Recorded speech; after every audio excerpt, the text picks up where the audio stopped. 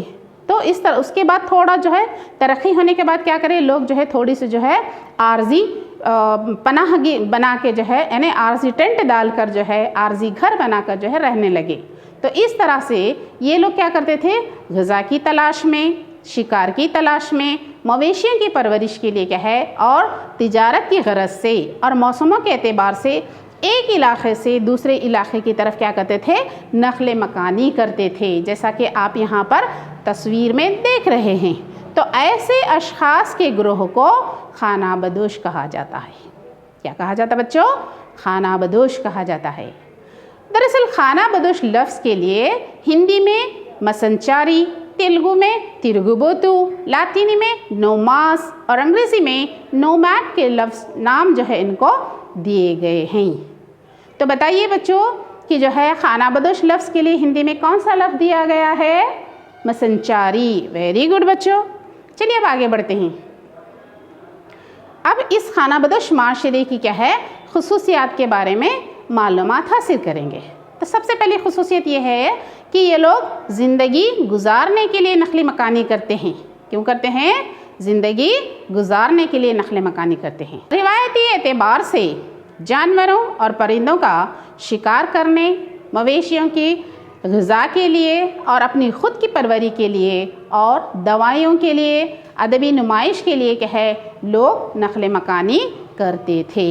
مثال کے طور پر ابھی آپ نے وہاں پر دیکھا جیسا کہ جو ہے ریچھ کا کھیل، بندر کا کھیل، سانپ کا کھیل اور اسی طرح سے بیلوں کی نمائش، گڑیوں کا کھیل، دوائیوں کے نسخے، چھوٹی موٹی جو ہے تجارت یا اشیاء کی مرمت، یہ سب کیا ہے خانہ بدوش زندگی کے خصوصیات ہیں. خانہ بدوش زندگی کے خصوصیات کون کون سی ہیں بچوں؟ کہ جو ہے جیسا کہ جو ہے ریچھ کا کھیل کھلاتے وہ لوگ، بندر کا کھیل کھلاتے. آپ لوگ دیکھے ہوں گا کہ اکثر جو ہے بندر لے کے آ کے کھیل کھلاتے ہیں یا ریچھ لے کے آ کے کھیل کھلاتے ہیں یا سانپ ٹوکری میں لے کر آ کے جو ہے اس کو جو ہے میوزک بجا کے بتاتے ہیں. تو یہ سب کیا کس لیے ہے؟ اپنی زندگی گزارنے کے لیے. تو یہ ہے خانہ بدوش زندگی کے خصوصیات. لیکن کیا ہم ایسے لوگوں کو جو ہے آج کے دور میں دیکھ رہے ہیں؟ ہے نا، پہلے یہ کیا کرتے تھے. ابھی بھی بعض مقامات پہ لوگ ہیں جو قبائلی لوگ ہیں وہ لوگ اسی طرح سے جو ہے کرتے ہیں. لیکن آج جو ہے ہم موجودہ دور میں خاص کر ایسے شہروں میں جو ہے دیکھنا مشکل ہے. لیکن ایسے لوگ ہیں شہروں میں. وہ کون ہیں؟ جیسا کہ آج کے دور میں ہم دیکھتے ہیں کہ پلاسٹک اور کاغذ کو چننا اور ان کو فروخت کرنا خانہ بدوش زندگی کی خصوصیات ہیں. یہ خصوصیات کون سے ہے؟ یہ آج کے دور کی ہے. موجودہ دور میں جو ہے اس طرح سے جو ہے کاغذ چن کر، پلاسٹک چن کر اس کو جو ہے فروخت کیا جاتا ہے. جب تک وہاں پر ان کو جو ہے ذرائع میسر ہے وہاں رہتے ہیں، پھر وہ جب ذرائع ختم ہوتے ہیں پھر دوسری جگہ چلے جاتے ہیں. تو اس طرح جو ہے خانہ بدوش زندگی کے یہ خصوصیات ہیں.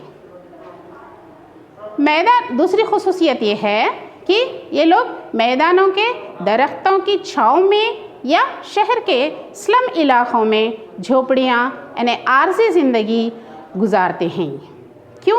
کیونکہ مستقل طور سے مکانات میں نہ رہتے ہوئے، ان کے مستقل مکانات نہیں رہتے اور معاشی حفاظت نہ ہوتے ہوئے اور ان پڑھ زندگی گزارتے ہوئے اور یہاں دیہاتوں سے باہر بالکل کھلے میدانوں کے درختوں کی چھاؤں میں کیا ہے یہ لوگ اپنے عارضی گھر بنا کر زندگی گزارتے ہیں. آپ کو اچھی طرح سے یہاں پر تصویر میں دکھائی دے رہا ہے کہ کس طرح جو ہے کھلے میدانوں میں جو ہے یہ اس طرح سے ٹینٹ بنا کے زندگی گزار رہے ہیں.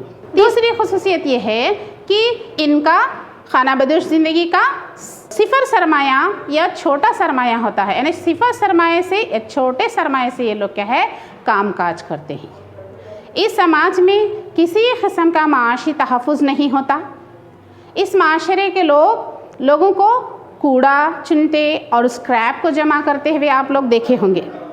بکیٹ کی مرمت کرنا یا پن سوئیاں بیچنا اور جڑی بوٹیوں کو فروخت کرنا، مچھلی پکڑنا جیسا کہ آپ یہاں پر تصویر میں دیکھ رہے ہیں، اور زراعتی مزدوری کرنا، اس قسم کے کام میں یہ لوگ لگے رہتے ہیں. بتائیے بچوں کہ ان کا سرمایہ کیا ہوتا ہے خانہ بدوش زندگی کا؟ کیا کہا آپ نے؟ صفر سرمایہ. ویری گڈ بچوں. ان کا جو ہے سرمایہ نہیں ہوتا، اسی لیے ان کو صفر سرمایہ کہتے ہیں. چوتھی خصوصیت یہ ہے کہ یہ لوگ قدرتی طور پر ذہین ہوتے ہیں، ان لوگوں کو قدرتی معلومات ہوتے ہیں اور قبیلے کے لوگ فطری قوتوں سے وابستہ ہوتے ہیں اور ان پر یہ لوگ مکمل یقین رکھتے ہیں قدرت پر۔ پانچویں خصوصیت یہ ہے بچوں کہ الگ الگ مادری زبان ہوتی ہے، جیسا آپ یہاں پر تصویر میں دیکھ رہے ہیں کہ خانہ بدوش لوگ کیا ہے، لوگوں کا معاشرہ الگ الگ نسلوں سے جڑا ہوا ہوتا ہے، الگ الگ لوگوں کی اپنی ہی مادری زبان ہوتی ہے اور وہ اسی میں بات کرتے ہیں۔ تو بتائیے بچوں کہ خانہ بدوش لوگوں کی زبان کس طرح ہوتی ہے؟ الگ الگ مقامی زبان وہ لوگ رکھتے ہیں۔ دوسرا یہ ہے کہ قبائلی معاشرہ اور اس کے خصوصیات، یعنی tribal community and its characteristics. کیڈسکر نے قبائلی کے لیے کنبہ اور نسل کے معنوں میں اسے سمجھایا ہے کہ انگریزی لفظ میں قبیلے کے معنی ٹائپ کے ہوتے ہیں جو لاطینی زبان کے ٹرائبس لفظ سے ماخوذ ہے۔ کنڈا میں کنبہ اور خون کے رشتوں سے بندھی ہوئی نسل کو ہی قبیلہ نام دیا گیا ہے، جس طرح سے آپ یہاں پر جو ہے قبیلے کے لوگوں کی تصویر دیکھ رہے ہیں۔ تو بتائیے بچوں کہ لاطینی زبان سے ماخوذ لفظ کیا ہے؟ ٹرائبس۔ ویری گڈ بچوں۔ قبائلی کو آدیواسی، مول نواسی، گریجن، جنگلی ذات جیسے ناموں سے بھی پکارا گیا ہے۔ کن کن ناموں سے پکارا گیا ہے ان کو آدیواسی بھی کہا جاتا ہے، مول نواسی بھی کہا جاتا ہے، گریجن یا جنگلی ذات جیسے ناموں سے انہیں پکارا گیا ہے۔ ماہرین نے ان کی جسمانی خصوصیات کا مکمل مطالعہ کرتے ہوئے قبائل کو 3 بڑے قبائلوں میں تقسیم کیا ہے، جیسے کہ کاکیشن، منگولین اور نیگرو۔ ان طبقوں کو بترتیب اس طرح سے رکھا گیا ہے کہ گورے رنگ کے، زرد رنگ کے اور سیاہ رنگ کے لوگ بھی کہا جاتا ہے۔ کاکیشن سب سے پہلے دیکھیں گے کہ کاکیشن قبیلے میں تعلق رکھنے والے لوگ کیا ہوتے ہیں؟ آپ تصویر میں دیکھیے، گورے رنگ کے ہوتے ہیں۔ کیسے ہوتے ہیں؟ دیکھیے یہاں پر دیکھ رہے ہیں نا آپ، گورے رنگ کے ہوتے ہیں۔ ان کی ناک لمبی، کھڑی، سیدھا جسم اور وسیع چہرہ اور بھورا رنگ وغیرہ ان کی خصوصیات ہوتے ہیں۔ اس قبیلے کے لوگ ہندوستان میں بھی پائے جاتے ہیں۔ بتائیے بچوں کہ کاکیشن سے تعلق رکھنے والے کس طرح ہوتے ہیں؟ گورے رنگ کے ہوتے ہیں، جو آپ یہاں پر تصویر میں دیکھ رہے ہیں۔ کاکیشن قبائل میں نارڈک، الپائن، میڈیٹیرین اور ہندو نامی 4 ذیلی طبقے ہیں۔ اسی طرح سے دوسری قسم کی جو ہے یہ ہے منگولین۔ منگولین کیا ہے؟ اس قبیلے کے لوگ عام طور پر زرد رنگ کے ہوتے ہیں۔ کاکیشن ہم نے دیکھا وہ گورے رنگ کے ہوتے ہیں اور یہ زرد رنگ کے ہوتے ہیں۔ گول سر، چھوٹی آنکھیں، چپٹا گول چہرہ اور لمبے بال جیسی جسمانی خصوصیات بھی رکھتے ہیں۔ وہ براعظم ایشیا کے مشرقی علاقوں میں یعنی ملایا کے جزیروں میں اور امریکہ میں رہتے ہیں۔